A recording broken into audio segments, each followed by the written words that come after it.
En Afrique du Sud, à présent, Oscar Pistorius sortira de prison début janvier. L'ex-champion paralympique a obtenu une libération conditionnelle 10 ans après le meurtre de sa petite amie Riva Steenkamp, affaire qui avait défrayé la chronique. Joséphine Klockner, vous êtes à Johannesburg. Quelles sont les réactions sur place ? Bonjour.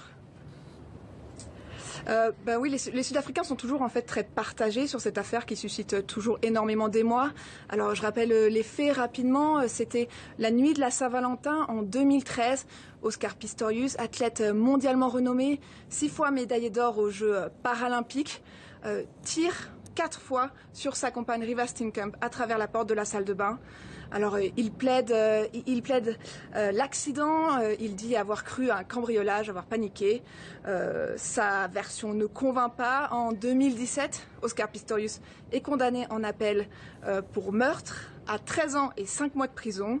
Alors pour certains, cette remise en liberté est scandaleuse. C'est un symbole du peu de cas fait des violences faites aux femmes en Afrique du Sud. Je rappelle les chiffres de la police.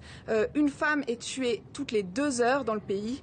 Certains dénoncent aussi le manque de remords d'Oscar Pistorius.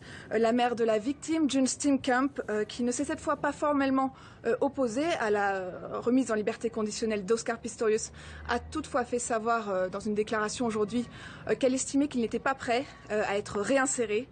Dans le cadre de sa demande, Oscar Pistorius avait rencontré la famille Steenkamp l'année dernière. De toute évidence, il n'a pas su convaincre de sa bonne foi. Mais beaucoup de Sud-Africains estiment aussi que finalement il a assez payé.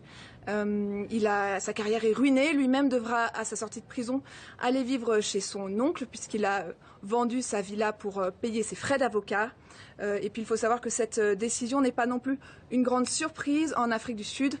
Tout prisonnier est éligible à une remise en liberté conditionnelle après avoir purgé la moitié de sa peine. C'est donc le cas pour Oscar Pistorius. Et en fait, il aurait même pu être libéré plus tôt. Il en avait fait la demande en mars dernier.